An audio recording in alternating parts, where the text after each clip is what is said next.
Today we're going to be talking about something that's not so big a secret here at BYU, the struggles of dating and the resistance to join in a marriage relationship. Why is it that it seems that today's young 20-something-year-olds are so resistant to the idea of marriage and committed dating relationships? Through this presentation, I will go over some of the recent introductions into society that contribute to what I refer to as the BYU dating disaster.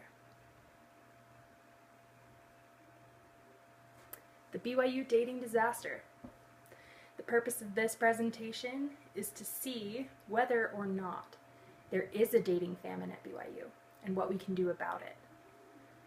As is shown by this outline, we will discuss whether or not the research supports whether there is or is not a dilemma here, the problem, contributing factors, and any conclusions and recommendations we can make based on this evidence.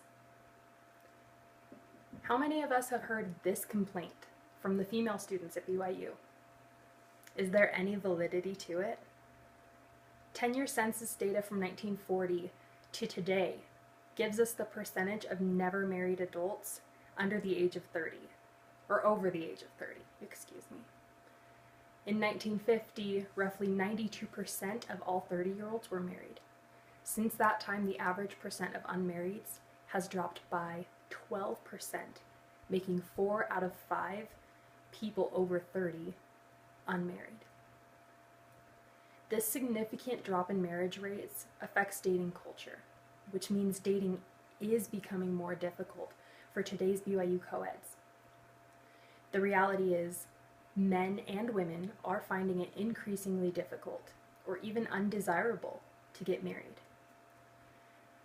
In this presentation, we'll identify the causes of the marriage crisis and find reasonable solutions to implement here at BYU.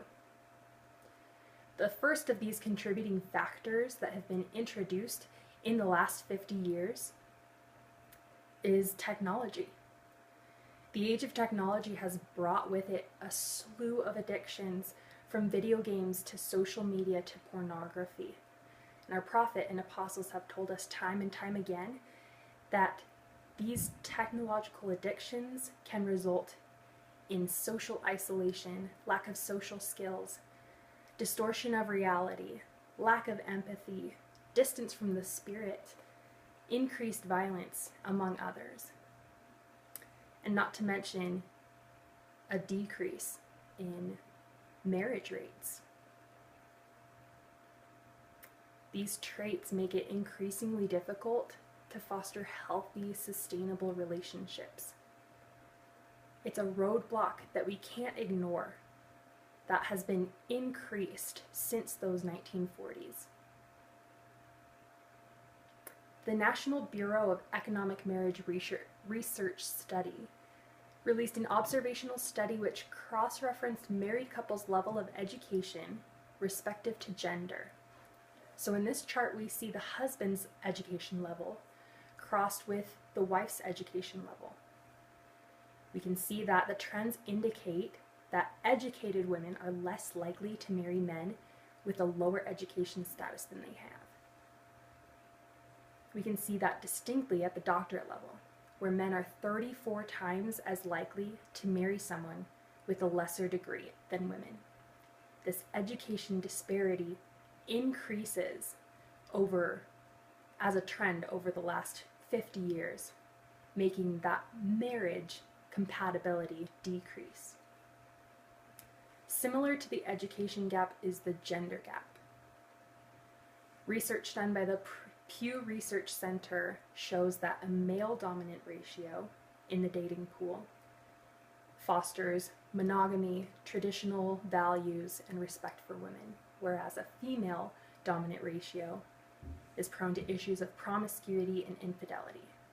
The current postgraduate dating pool is significantly female-dominant, which engenders many of these attributes. Jeffrey R. Holland said, "No serious courtship or engagement or marriage is worth the name if we do not fully invest all that we have in it, and in so doing, trust ourselves totally to the one we love."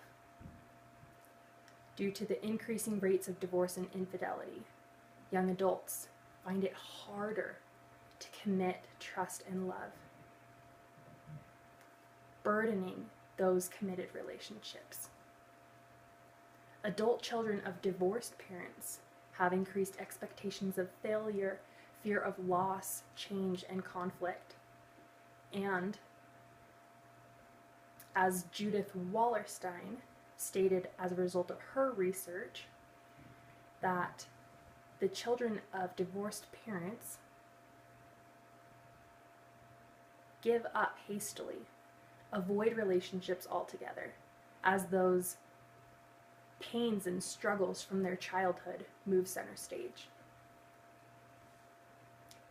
So, this research indicates 4 main roadblocks preventing today's young adults from building healthy dating relationships.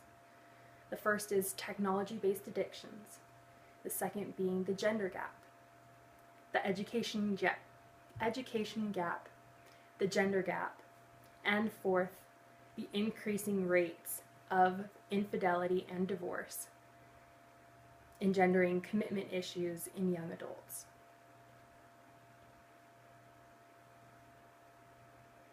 BYU currently offers free psychological therapy for things like depression, anxiety, perfectionism, and eating disorders. We propose that we expand these free therapeutic services to specifically address former abusive relationships, fears of commitment, any family issues, addictions, and other roadblocks that may be hindering a student's ability to cultivate healthy relationships. Because this is such a prevalent issue, we believe it should be addressed by BYU Therapeutic Services. We also recommend raising awareness of the program so students know where to seek for help.